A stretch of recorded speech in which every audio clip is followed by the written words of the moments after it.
राज्यात सध्या स्थानिक स्वराज्य संस्थेच्या निवडणुकीचा जोरदार वारे वाहत आहे.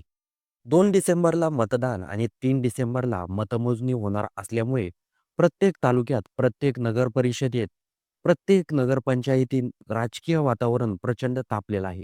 जिथे-तिथे स्थानिक पातळीवर मतदारांची मनं बदलू शकतात.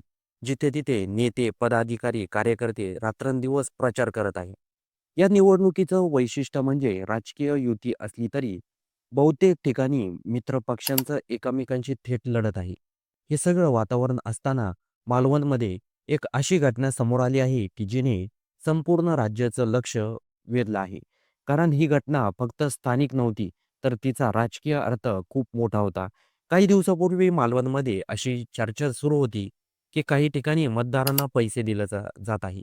निवडणूक काळात असे आरोप नवे नसले तरी मालवणसारख्या ठिकाणी अशी तक्रार समोर येणं ही मोठी बाब होती. ही माहिती शिवसेना शिंदे गटाचे नेते निलेश राणे यांच्या कानावर आली. स्वभावाने थेट आक्रमक म्हणून त्यांची ओळख असल्यामुळे त्यांनी कोणतीही अधिकृत तक्रार न करता स्वतःच्या त्या भागात जाण्याचा निर्णय घेतला. ते सरळ एका भाजप कार्यकर्त्याच्या घरी गेले. घरात गेले आणि तपास सुरू केला. सामान्य परिस्थितीत पोलिसांशिवाय अशा प्रकारे घरात जाणं योग्य नसतं.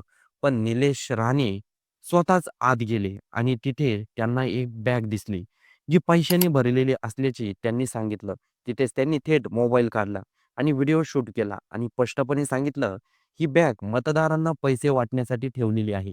त्यांच्या मते या एका बॅगेव्यतिरिक्त आणखी 4 बॅगी इथे असू शकतात.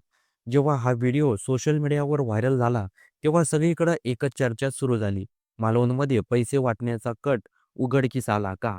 आणि तेही भाजप कार्यकर्त्यांच्या घरी. कारण मालवण हा निलेश राणे आणि राणे कुटुंबाचा पारंपरिक प्रभाव असलेला भाग आहे. त्यामुळे या घटनेला वेगळं राजकीय वजन मिळालं. त्यानंतर भाजप कार्यकर्त्यांनी बाजू समोर आली. त्यांनी सरळ आरोप फेटाळले लावले. त्यांचा दावा साधा होता आणि सरळ होता. हे पैसे माझ्या व्यवसायाचे आहे. याच निवडणुकीशी काहीही संबंध नाही. आणखी एक आरोप केला की निलेश राणे हे जबरदस्तीनं घरात घुसले आणि खासगी जागेचा व्हिडिओ काढला. भाजपचे ज्येष्ठ नेते आशिष शेलार यांनीही राणेंना लक्ष करत म्हटलं की ही माहिती खोटी आहे आणि हा संपूर्ण प्रकार फक्त राजकीय स्टंट आहे. आरोपांची गंमत ही, ज्या घरात पैसे सापडल्याचा दावा केला आहे त्या घरात लगेच निवडणूक अधिकारी आणि पोलीस पोहोचले. निवडणूक काळात कोणत्याही ठिकाणी जास्त रक्कम मिळाली तर तपास हा निवडणूक पद्धतीनं होतो. हे पैसे कुठून आले, कोणाच्या नावावर आहेत, व्यवसायाचे आहेत का, खरोखरच मतदारांना वाटण्यासाठी ठेवले आहेत का, असे प्रश्न पोलिसांना आणि निवडणूक आयोगाला तपासावे लागतात. या प्रकरणात ज्याची कुणी कल्पनाही केली नसावी अशी घटना घडली. गुन्हा दाखल झाला, पण त्याच्यावर पैसे होते त्याच्याकडं नाही. उलट ज्याने पैसे पकडले, ज्याने व्हिडिओ काढला, त्या निलेश राणेंवरच गुन्हा दाखल झाला. यावरून निलेश राणेंनी चांगलीच प्रतिक्रिया दिली. त्यांनी उघडपणे सांगितलं, की गुन्हा माझ्यावर दाखल होतोय आणि ज्याच्या घरी पैसे सापडले तो मोकळा फिरतोय. हे कशाचं लक्षण आहे? त्यांनी पोलिसांच्या भूमिकेवरही प्रश्न उपस्थित केले. कारण कायद्यानुसार कोणाच्या परवानगीशिवाय त्यांच्या घरी प्रवेश करणं, व्हिडिओ रेकॉर्ड करणं किंवा आरोप करणं हा गुन्हा ठरू शकतो. त्यामुळे पोलिसांनी कायदेशीरदृष्ट्या पाहता राणेंवर गुन्हा दाखल करणं अपेक्षितच होतं. पण राजकारणात कायदेशीर गोष्टी ही राजकीय चिन्ह बनते. इथं झालं. आणखी एक महत्त्वाची राजकीय गोष्ट या गटाशीही जोडली गेली आहे. भाजप प्रदेश अध्यक्ष रवींद्र चव्हाण यांनी काही दिवसापूर्वी विधान केलं होतं. 2 डिसेंबरपर्यंत आम्हाला युती टिकवायची आहे. या विधानाचा अर्थ काय? तर 2 डिसेंबरनंतर काय होणार? भाजप आणि शिवसेना शिंदे गट यांच्यातील नातं बिघडेल का? मालवणमधील ही घटना त्या तणावात तेल ओतणारी ठरते का? हा प्रश्न लगेचच राजकीय वर्तुळात फिरू लागले.